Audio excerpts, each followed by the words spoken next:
ગુરુ પૂર્ણિમાનો દિવસ એટલે આપણા ભારતીયો માટે અને તમામ દુનિયાને માટે ઉત્તમ દિવસ છે.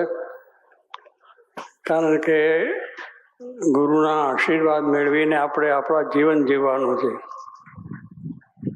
કે એમાંથી આપણને જે પ્રેરણા મળે, આદેશ મળે, એ પ્રમાણે આપણે જીવન જીવીએ તો આપણા જીવનને શાંતિ પણ મળે અને આત્માનું શ્રેય પણ થાય. આપણો મોક્ષ કરવો છે તો પહેલો તો મોહ ટાળવાનો. આપણને મોહ થઈ ગયો છે. જે વસ્તુ ખોટી છે સાચી બને છે, સાચી વસ્તુ ખોટી બને ગઈ. આ બધું નાશવંત છે. આપણે જાણીએ છીએ આ બધી વસ્તુ છે, દેખાય છે પણ ખોટી છે, એ પણ નાશવંત છે. કઈ વસ્તુ સાથે આવતી નથી, આવવાની પણ નહીં. ભગવાન સત્ય છે, સનાતન છે, દિવ્ય છે. એના થકી આપણને લાભ થાય છે, મોક્ષ થાય છે. તો સ્વામી કે જે પ્રમાણે જો સમજણ થાય કે આમાંથી આપણે જેમ જેમ આપણે સત્સંગ કરતા જઈએ, જેમ જેમ શાસ્ત્રો વાંચતા જઈએ, જેમ આપણે સારે માર્ગે ચાલતા રહીએ તો આપણી અંદર સારા વિચારો આવે અને એને કરીને આપણો મોક્ષ પણ થાય. એટલે આપણી શું આપણું અજ્ઞાન જતું રહે છે. જ્ઞાન થાય તો દેહ નથી આપણું, આપણી નાત નથી, જાત નથી, કુટુંબ નથી, પરિવાર નથી, દેશ નથી, વેશ નથી, કોઈ પણ વસ્તુ નથી. હું આ ફલાનો ભણેલો ગણેલો મુદ્વાન પંડિત પૈસાદાર કોઈ નથી. મૃત્યુ થયા પછી કશું રહેતું નથી. તો સ્વામી કહે છે એ પણ જાણવાનું કે એક વખત મૂકવાનું છે. તો વ્યવહાર તો કરવાનો છે. તમે વ્યવહાર બધો જ કરો, ગ્રસ્તની રીતે, પૈસા ટકાની રીતે બધું જ કરો, પણ એક દિવસ મૂકવાનું છે. એ આસક્તિ રહિત, જેમ જનક રાજા રાજ કરતા હતા, આસક્તિ રહિત કરતા હતા, તો એને આખું રાજ પોતાનું નાશ પામવા માંડ્યો. જ્ઞાન આપ્યું છે કે આત્મારૂપ થઈને પરમાત્માની ભક્તિ કરવી. અને એ રીતે આપણે દરેક મનુષ્યની અંદર જો સદભાવ, પ્રેમ અને આપણે રાખીશું તો આપણને પણ શાંતિ થશે, બીજાને પણ શાંતિ થશે અને દેશની અંદર પણ આપણને સારી શાંતિ પ્રાપ્ત થશે. એવું જે આપણને ગુરુએ જ્ઞાન આપ્યું છે, તો એ જ્ઞાન જો આપણા જીવનમાં દૃઢ જાય તો વાંધો કોઈ જાતનો આવે નહીં. તો એ પ્રમાણે સાચા સંત મિલે કમી કાઉ રહી, સાચી શીખવે રામ કી રીત ગુજી.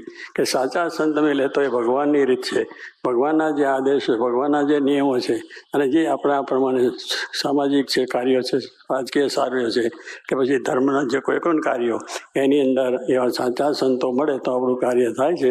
અને એવા સાચા સંતની વાત માટે નિષ્કુળાન સ્વામીએ પણ લખ્યું છે, કામ દુગા કલ્પતરુ પારસ ચિંતામણી ચાર, પણ સંત સમાન એ કે નહીં મેં મનમાં કર્યો વિચાર. નિષ્કુળાન સ્વામીએ પોતાની ભક્ત ચિંતામણી છે એમાં બીજું પ્રકરણ છે એ સંતના મહિમાનું લખ્યું છે. સંતના લક્ષણ જે શાસ્ત્રોમાં લખાયા છે એ જ વાત એમણે પોતાના એમાં કાવ્યોમાં ભક્ત ચિંતામાં લખ્યું કે આ ચાર વસ્તુ છે, બહુ ઉત્તમ વસ્તુ કહેવાય.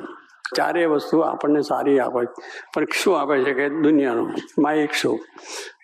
આપણે જે કલ્પીએ છીએ કે પૈસા આપે, ટકા આપે, બંગલા આપે, મોટર આપે, જે મળે, પછી જે નાશવંત છે આપણે છે ખરે એ વસ્તુ ઉત્તમ છે બધી, પણ ચારેય વસ્તુ જે આપે છે આપે કયું નાશવંત આપે, પણ સંત સમાન નથી. સંત જે આપે છે એ આપણને ભગવાન આપે છે, સાચી વસ્તુ આપે છે, પરમાત્માનું જ્ઞાન આપે છે.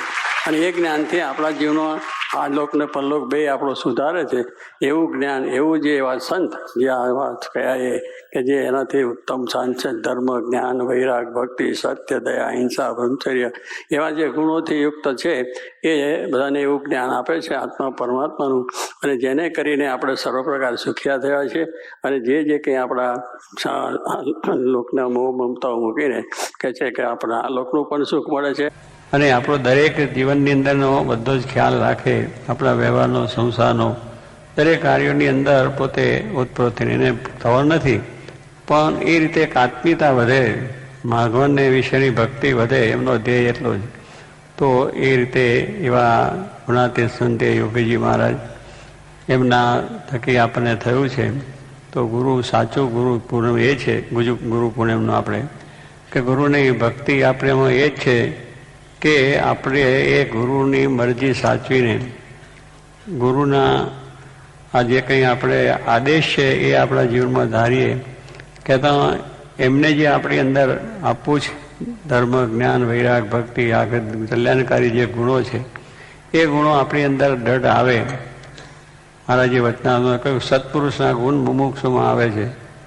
સત્પુરુષના ગુણો છે મુમુક્ષુની અંદર, મુમુક્ષુ આપણે બધા છે. અને આપણે એ ગુરુના ગુણ પ્રાપ્ત કરવા છે.